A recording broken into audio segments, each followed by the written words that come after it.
Bonjour à tous et bienvenue dans ce nouveau JT de l'été. Nous sommes le jeudi 7 août. Nous sommes donc devant l'église de Bourbourg, l'église Saint-Jean-Baptiste, qui est au cœur d'une polémique. Après la destruction des maisons qui étaient juste à cet endroit, faut-il reconstruire de nouveaux bâtiments? Eh bien, selon la loi, la municipalité est obligée. Des Bourbourgeois, eux, sont contre et ils ont lancé leur pétition qui s'appelle donc le pot de terre face au pot de fer. Nous reviendrons sur cette information dans les prochaines éditions. En attendant, voici les titres de ce journal. On a vécu de nouvelles élections municipales à Gravelines. C'était au village Copain du Monde qui a été inauguré officiellement dans la foulée par la nouvelle élue. Et c'était il y a tout juste 100 ans, l'Allemagne a déclaré la guerre à la France. À Bourbourg, on célèbre ce centenaire par une exposition de photos. Et si on vous offrait des plans pour que vous puissiez les offrir au Resto du Cœur, on vous expliquera comment en fin de journal. Et le village Copain du Monde a donc été inauguré hier soir. Près de 250 enfants de 25 pays différents. Toutes les nationalités, bien sûr, ne sont pas encore arrivées. Ils vont s'installer donc tout au long du mois d'août à la ferme d'Olé. Regardez bien qui a coupé le ruban hier soir. Il s'agit donc de la nouvelle maire. La maire du village Copain du Monde, elle a été élue hier soir avec sa liste suite à des élections. Et ce qui était donc pour certaines nationalités comme les Nord-Coréens ou les Sahraouis une nouveauté. Hier soir, il y a eu de nouvelles élections municipales à Gravelines pour élire le futur maire du village Copain du Monde. Des élections démocratiques auxquelles tous les enfants participaient pour la première fois. 95% de personnes qui vont voter sur la journée, c'est des moments rares et des moments d'émotion importantes. La moitié ou les trois quarts des enfants ne savent pas ce que c'est qu'une élection, ne savent pas ce que c'est qu'un vote. Donc on a souhaité que ça se fasse dans de bonnes conditions et comme on fait des élections municipales, oui. Mais certaines nationalités découvraient littéralement ce principe de démocratie. C'est le cas par exemple des Nord-Coréens ou encore des Sahraouis, un peuple du sud du Maroc qui subit une dictature. Pour eux, c'est une surprise et c'est une découverte. Que la démocratie, ça veut dire aussi quelque part, on peut décider qu'est-ce qu'on veut. C'était difficile de le faire comprendre, ça veut dire quoi voter, parce que dans cet esprit, ils sont encore plus loin, et encore très très loin de cet esprit démocratique. Mais ils ont anticipé le jeu, ils ont compris quelque part les intérêts aussi de ce jeu, ils ont participé. Pour eux, c'est une participation quelque part, c'est rentrer dans le jeu. Mais c'est le jeu, quelque part, il y a un point très forte à l'intérieur de le faire comprendre que le futur c'est la démocratie. Et si cette expérience reste une découverte pour tous ces enfants, les adultes qui encadraient l'opération, ils en garderont un excellent souvenir par les anecdotes qui entourent cette élection. Dans l'isoloir, c'était rigolo parce que bon nombre d'enfants n'ont pas compris ce système. Ils ont mis les 3 listes parce que sans doute qu'ils aiment des enfants dans les 3 listes. Alors ils se demandaient ce qu'ils faisaient dans un isoloir. Alors beaucoup étaient petits, donc ils passaient sous le rideau. Donc c'était rigolo. C'était pour eux le moment d'expliquer pourquoi on les faisait rentrer dans un isoloir. Parce qu'on a dit c'est un moment de recueillement. On s'isole pour que personne ne voit pour qui on a voté. Après plusieurs heures de vote dans l'isoloir et de dépouillement, le verdict est donc tombé.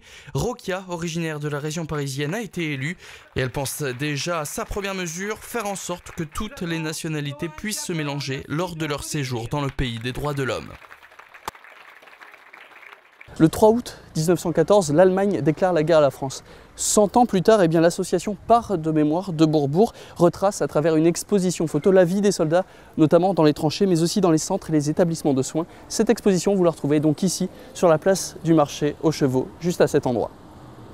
Qui dit Première Guerre mondiale dit forcément des morts mais aussi des blessés. Les soldats étaient soignés dans des hôpitaux mais aussi des ambulances. Les bombardements effectués ont obligé tous les hôpitaux qui se trouvaient donc dans cette région-là à reculer. Parce qu'on mettait en danger les gens qui étaient déjà en danger. Donc ils sont reculés. Donc, les plus proches de Dunkerque étaient quasiment ceux de Bourbourg, et les plus grands, dans un premier temps. L'hôpital anglais était un des plus grands avec l'hôpital français. Et suite à cela, ils ont continué de reculer. Donc il y en avait du côté de Gravelines, les Huttes, Petit Fort. Les ambulances, c'est ainsi qu'étaient nommés des camps de soins composés pour la plupart de tentes ou de baraquements. L'hôpital français, c'était des baraques un peu moins hautes que les baraques belges, qui étaient, elles, avec une alimentation lumineuse par des petites fenêtres tout à fait en haut de la toiture, donc une petite réhausse. L'hôpital anglais, c'était que des tentes. Donc pareil, on le voit sur toutes les images qui sont là, c'est très clair. Les plus grandes maisons de la commune de Bourbourg et les écoles ont quant à elles été réquisitionnées pour devenir des hôpitaux publics et privés. Cette maison carrée jaune Aux étages, c'était des chambres pour les généraux, enfin les gradés, on va dire, gradés et haut gradés. Au rez-de-chaussée, c'était les chambres des blessés. Et à la cave, donc qui était une cave habitable, il y avait donc ce qu'on peut appeler la salle d'opération ou les salles de soins, de soins intenses. 244 soldats de toutes nationalités sont morts dans les hôpitaux et les ambulances situés sur la commune de Bourbourg. Vous souhaitez créer un potager citoyen au sein de votre jardin? Bien pour cela, rien de plus simple. Il vous suffit d'aller au Gamme Vert de Lonne-Plage. L'enseigne vous offre différents plants que vous semez, que vous récoltez vous-même et vous venez les redéposer au magasin afin qu'ils soient ensuite redistribués au Resto du Cœur de Dunkerque. Plus d'explications dans l'interview menée par Emmanuel de Pecker. Il n'y a aucun engagement, c'est-à-dire qu'on offre le plan, le client, le jardinier va cultiver les plants, il n'a aucun compte à nous rendre, à la fois ni sur son mode de production, sur comment il a procédé, ni sur la quantité de production ramenée. Le client qui n'en ramène pas parce qu'il n'a pas réussi, c'est pas grave. Le but étant de faire participer en fait nos clients pour une cause juste. Et à la fois, plutôt que de donner de l'argent, là on passe un petit peu de son temps, donc c'est tout au long de la saison. On passe du temps, de l'énergie, on ramène sa production, donc c'est plus valorisant que de donner systématiquement. Et enfin, en bref, en sport, sachez bien que le tirage de la Coupe de France a eu lieu ce jeudi midi. Le BCM se déplacera le 17 septembre à Saint-Quentin, un club de Pro B. Et en football, eh bien, la France s'est imposée 5-1 face au Costa Rica en Coupe du Monde des U20 féminines, avec notamment un doublé de l'ancienne gravelinoise Claire Lavoge, aujourd'hui en D1 Montpellier. Je vous laisse admirer ce but somptueux. Voilà, c'est la fin de ce journal. Merci à tous de l'avoir suivi. Merci à Emmanuel de Pecker et Aurélien Février.